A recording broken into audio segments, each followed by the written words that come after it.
It's good to have you on our show this morning. Yeah, I would like to ask you, what's your take on the Nigerian luxury industry? I think the luxury industry in Nigeria is one that is missing the boat. The reason why I say that is people tend to make luxury with expensive and totally out of reach. And I equate luxury with quality. Quality is really what defines this concept of luxury.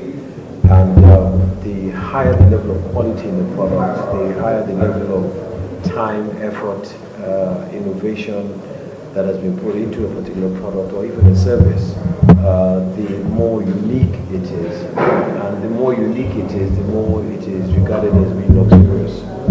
Usually you find that people who are discerning are those who usually look for these things and are ready to pay for it. So when you equate that concept of quality to Nigeria, I say that to a great extent, we are not focusing enough on quality, we're not focusing enough on those things that encourage people to go that extra mile in paying a bit more for something that they know is being put together based on effort, based on innovation, based on paying greater attention to detail.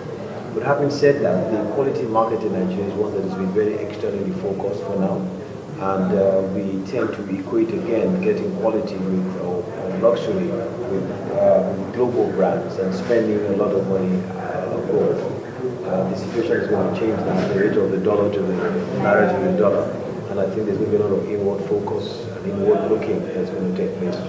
Yeah, I was also going to ask you, do you think there are luxury brands in Nigeria? There are brands that can categorize as luxury in Nigeria? Well, I think so. I couldn't begin to reel off the names simply because I think it's a new generation that's become extremely sensitive to these things. But I know for a fact that you have the likes of House of Tara, I think you have Deola Sego, you have all the fashion people. Yes, a lot of them are doing wonderful things. There are a lot of quietly unknown brands that are building up, and I think eventually they will come to the limelight. It's a whole value chain, and it's not enough to just focus on those that have the products. Let us also focus on those that create an environment in which those products that thrive.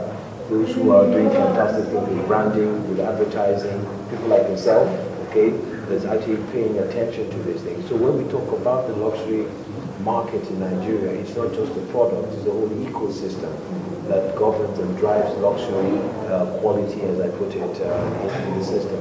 We do have a lot, and there are many that are coming up. And we mustn't forget the kind of input that we can provide into a value chain of luxury. For example, all our leather in this country.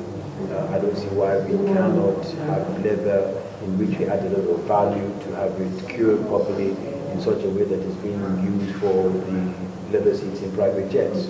I don't see why the woodwork that we have in this country can't be designed to add more value to it in this country so that they're being used for the dashboard of Rolls-Royce cars. So there's so many ways in which you can participate, and I think so many ways in which once we do not have somebody that has a particular brand that is a luxurious brand, but we have somebody that is contributing to participate in the whole value chain of a luxurious brand. And that is where we can do a lot of global participation, global partnerships, and so on in that area. Now let's take a look at the report and producer by Phillips Consulting.